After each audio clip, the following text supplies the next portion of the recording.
এই মুহূর্তে সবচাইতে বড় খবর এএস বাংলা পর্দায় অপারেশন প্রেয়ার। হারানো মোবাইল ফেরতের এক মানবিক প্রয়াস। দৌলতাবাদ থানার উদ্যোগে 11টি মোবাইল ফিরে পেল তাদের প্রকৃত মালিকরা। মোবাইল ফোন আজকের যুগে শুধু যোগাযোগের মাধ্যম নয়, বরং ব্যক্তিগত তথ্য, স্মৃতি এবং দৈনন্দিন জীবনের অপরিহার্য অংশ। সেই গুরুত্বপূর্ণ জিনিসটি হারিয়ে গেলে একজন মানুষ যেমন অসহায় বোধ করেন, ঠিক তেমনই পুলিশ বিভাগের ওপর এক বিশেষ দায়িত্ব বার্তায় সেই হারানো সম্পদ ফেরত দেয়া।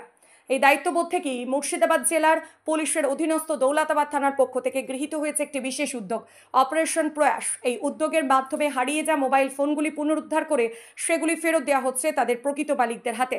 এই কর্মসূচির আওতায় সম্প্রতি দৌলতাবাদ থানার ভারপ্রাপ্ত আধিকারিক উদয় ঘোষ এবং সিআই সদর প্রসেনজিৎ দত্তর তত্ত্বাবধানে মোট 11টি মোবাইল ফোন উদ্ধার করে সেগুলি তুলে দেওয়া হয় তাদের প্রকৃত মালিকদের হাতে। মোবাইল হাতে পেয়ে মালিকদের চোখে মুখে ছিল স্বস্তি, কৃতজ্ঞতা, আনন্দের ছাপ। পুলিশ প্রশাসনের এই মানবিক উদ্যোগে সাধারণ মানুষের মধ্যে যেমন বাড়ছে পুলিশের প্রতি আস্থা, তেমনই সমাজে পুলিশ ও জনগণের সম্পর্ক আরও দৃঢ় হচ্ছে। অপারেশন প্রয়াস নিঃসন্দেহে এক ইতিবাচক দৃষ্টি বা ভবিষ্যৎ আরও বেশি সংখ্যক মানুষের উপকারে আসবে। তাতে কতটা খুশি?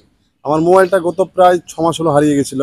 তো মোবাইলটা আমার ছাগলের গাড়িতে ছিল, তো ওখান থেকে পেয়েছিলাম। থানাতে আমি কমপ্লেন করেছিলাম, তো এই আজকে আমার ডাক হয়েছিল। তো মোবাইলটা পেয়ে আমি অনেক খুশি। আমার বাড়ি গঙ্গাপ্রসাদ, থানা দৌলতাবাদ। এটা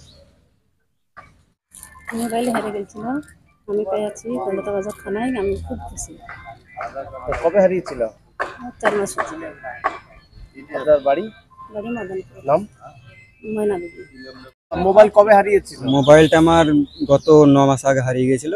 বাড়ি থেকে আমি ঘুমিয়েছিলাম, রাতে ঘুম থাকাকালীন আমার মোবাইলটা চুরিয়ে গিয়েছিল। দিয়ে আমি থানায় কমপ্লেন করেছিলাম। থানায় কমপ্লেন করার পর আজ হঠাৎ থানা থেকে আমাকে ফোন করা ডাকা হলো। দিয়ে মোবাইলটা পেয়ে আমি অনেক খুশি। এটাই অনেক খুশি যে আমার বাড়ি কুলবেড়িয়া, থানা দৌলতাবাদ।